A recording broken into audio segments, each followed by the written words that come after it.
नमस्कार विद्यार्थी मित्रांनो, KGN math and reasoning academy मध्ये आपले स्वागत आहे। मित्रो, लक्षात ठेवा, आज आपण अति महत्त्वाचा टॉपिक पाहणार आहोत, नंबर सिस्टीम, की जो लक्षात ठेवा आता ज्या डिक्लेअर झालेल्या आहेत परीक्षा, ऑक्टोबर महिन्यापासून काही परीक्षा विद्यार्थ्यांना परिपत्रक आले आहे बा, कंबाईनची परीक्षा आहे ना, पीएसआय एसटीआय कंबाईनची परीक्षा आहे। तर या परीक्षेमध्ये हमखास येणारा प्रश्न, जुने पेपर पाहिसाल तर तुम्हाला निश्चितच दिसतील का, जेव्हा जेव्हा आहे ना आला प्रश्न तर या चार आहे ना, या टाइप मध्ये याचे चार टाइप आहे। कधी या टाइप न विचारतात, कधी या टाइप न, कधी या टाइप न, कधी या टाइप। तर पहिला टाइप आहे का 240 मध्ये एकूण अवयव किती, दुसरा टाइप आहे 240 मध्ये मूळ संख्या किती, तिसरा टाइप आहे 240 मध्ये विषम अवयवाची संख्या किती, आणि चौथा टाइप आहे 240 मध्ये सम अवयवाची संख्या किती। तर आम्ही पहिले एक एक सोडून दाखवतो बा, 240 मध्ये एकूण अवयव किती आहे। तर बा जे संख्या दिली असेल ते याची, तुम्ही जर जुने पेपर पाहिले असेल तर अशी संख्या दिली आहे बा, बरेचदा आणि 99% का माग काय आहे बा, 0 आहे। आणि जेव्हा जेव्हा माग 0 असलं त्याचे गावरानी अवयव पाडायचे, काही आपले नियम लावायचे नाही। मी सांगतो तसं आहे का बा, आहे ना, कोणती संख्या असो, 0 आहे का 240 आहे तर याले अवयव पहिला कसा 24 आहे 240 है ना, 720 असेल तर 72 आहे 720, असे सिंपल अवयव पाडायचे। मग काय करायचं बा, तर या 24 चे अवयव तो 12 दोन्ही 24, 10 चे अवयव 5 दोन्ही 10, या 12 चे अवयव 4 त्रिक 12, हे वाले जशानं तसे, बस एवढं करत जात आहे। या 4 चे अवयव म्हणजे 2 गुणिला 2 गुणिला 3 गुणिला 2 गुणिला 5 गुणिला 2, 1 2 3 4। तर बा ह्या 4 वेळा आला तर 2 चा घात 4, इथं लिहायचं 3 चा घात 1, इथं लिहायचं 5 चा घात 1, यांच्या डोक्यावर काहीच नाही तर तेवढं लिहायचं। बोल बा, बसलं का डोक्यात? आता बा तुम्हाला सांगतो बा का, हे जे आहे ना प्रकार टाइप, हे चारही टाइप आहे ना कन्फ्युजनचे आहे। ह्या विचारला तर ह्या आठवते, ह्या विचारला तर ह्या आठवते, म्हणजे राहते एक न भलत सोडून ठेवतो, आपल्याला बरोबर वाटते म्हणून चांगलं डोक्यात बसवा। तेव्हा पहिला प्रश्न आहे बा काय ना, एकूण अवयव किती, दुसरा प्रश्न आहे मूळ संख्या किती, तिसरा प्रश्न आहे विषम अवयवाची संख्या किती, चौथा प्रश्न आहे सम अवयवाची। तर बा इथून एकूण अवयव विचारलाय, मग एकूण अवयव विचारलाय तर काही अक्कल नाही लावायची। मी सांगतो तसं आहे का बा, एकूण अवयव याला इंग्रजीमध्ये कसं म्हणतात बा, तर लक्षात ठेवा, आणि नंबर ऑफ फॅक्टर म्हणतात।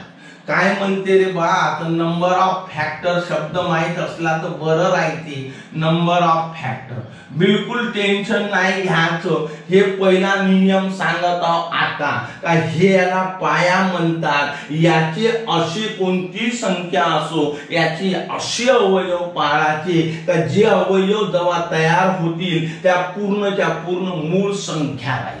काळजी नका करू, तुम्ही लास्ट पर्यंत अवयव पाळसाल की ज्याच्यानंतर अवयवच पडत नाही, ते केव्हा शक्य असते, जेव्हा त्या पूर्ण मूळ संख्या येतात। एवढे बारीक बारीक खुर्दा करून टाका का बा, बरोबर तुमच्या मूळ संख्याच तयार होतील। पहिली मस्ट कंडिशन का बा, पाया हा आहे ना, पहिल्यापासून तर शेवटल्यापर्यंत कोणती संख्या राव, त्याचे अवयव पडल्यानंतर हा पाया मूळ संख्या असावी, बस पहिला नियम। आता एकूण अवयव पाहिजे तर बा याच्याकडे घाताकडे पाहतो, अरे कोणालाही दिसते रे बा, काही इथं 4 आहे, इथं 1 आहे, इथं 1 आहे, हा 4 लिहिला, हा 1 लिहिला, हा 1 लिहिला, काय बी घात असो, कोणताही घात असो, टेन्शन नाही घ्यायचं, सरळ त्याच्यामध्ये बयाला सारखं 1 मिळवायचं, 1 + 1, इथं 1 + 1, आणि बस या 4 आणि 1 झाला 5। या एकन एक दोन, या एकन एक दोन. काय म्हटलं बा, एकूण अवयव पाहिजे असल तर पहिले आहे ना अवयव पाळा. अवयव असे पाळा का पाया हे मूळ संख्या असावी, पटकन घाताकडं 5, त्याच्यामध्ये सर्व्यामध्ये एक एक मिळवत जायचा. मिळवला तर 4 आणि 1 5, एकन एक दोन, एकन एक दोन. भर याचा गुणाकार करायचा. 5 दुनी 10, 10 दुनी 20. तर याच्यामध्ये एवढे अवयव असतात. हे विचारलाय, हा त्याचा रूल आहे. असोच काळा आपल्या मनानं नाही होत. बस बोला. आता दुसरा प्रश्न विचारला का 240 मध्ये मूळ संख्या किती? 240 मध्ये मूळ संख्या किती? कोणत्याही प्रकार या 4 पैकी कोणताही प्रकार आला तर तुम्हाला इथपर्यंत अवयव पाळावेच लागतील. बा 240च येईल असं नाही. मला असं वाटते बा का तुम्हाला कोणत्याही संख्येचे अवयव पाळता येत असं. हे तर 8व्या वर्गात आहे हो. तर ह्या अवयव इथं लिहून राहिलो. 2 चा घात 4, 3 चा घात 1, 5 चा घात 1. हे इथं या मी एकच संख्या घेतली बा का अवयव पाळा तर डबल त्रास नाही. पटकन तुम्हाला समजलं पाहिजे. 240 चे अवयव असे पडले. बोला. आता एवढं जर झालं असन तर त्याने शब्द विचारला 240 मध्ये मूळ संख्या किती? काही नाही बा, हे जे घात आहे हे घात सरळ लिहायची आणि नुसती याची बेरीज करायची, बाकी काहीच नाही. 4 + 1 + 1, 4 आणि 1 5 आणि 1 6. तर याच्यामध्ये मूळ संख्या किती राहील रे? 6 राहील.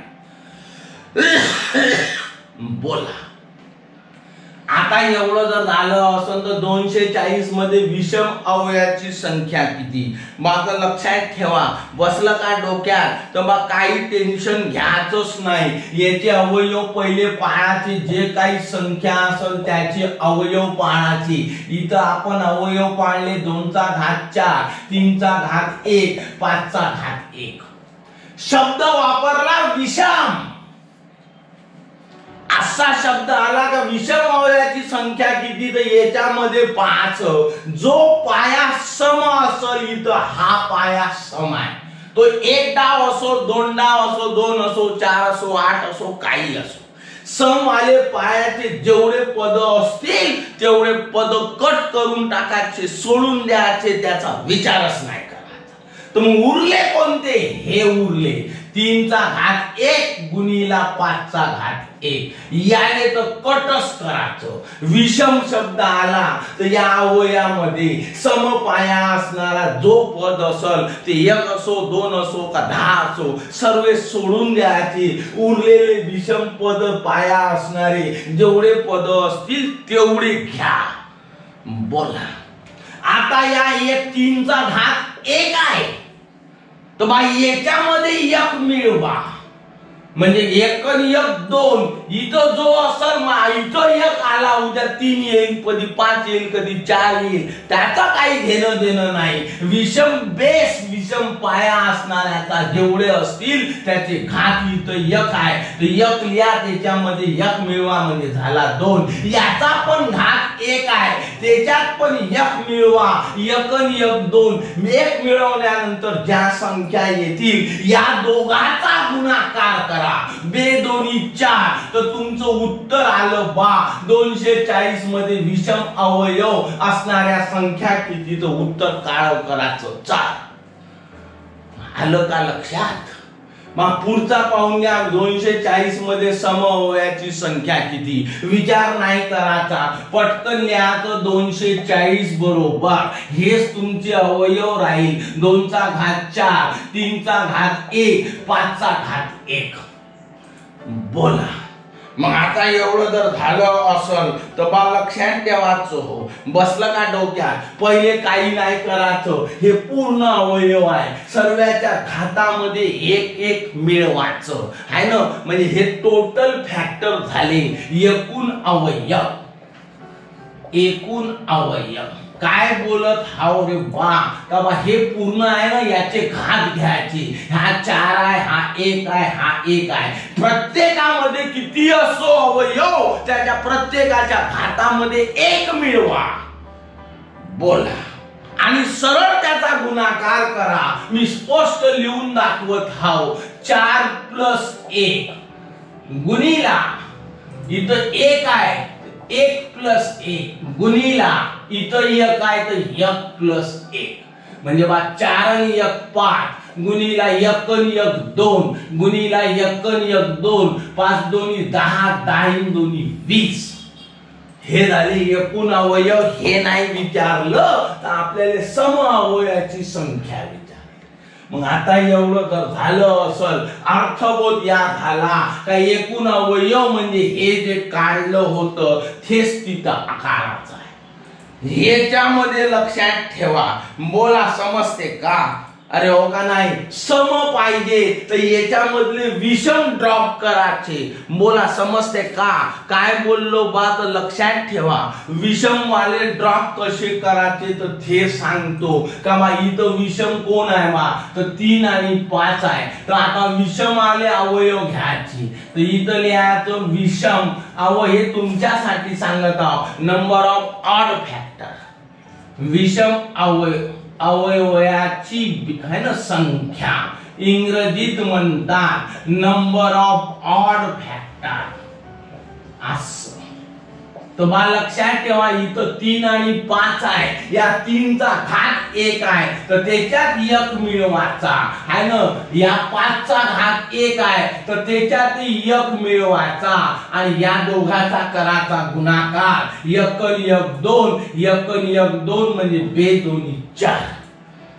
बोल पा आपल्याला हे पण नाही पाहिजे, आपल्याला पाहिजे सम अवयव। पण हे केल्याशिवाय सम अवयव भेटत नाही। मी असा लिहून राहिलो, आता माहित पाहिजे सम अवयव ची संख्या इथं लिहायला लागते आहे ना। इंग्रजीत पाहिजे असं तर number of even factor, even factor.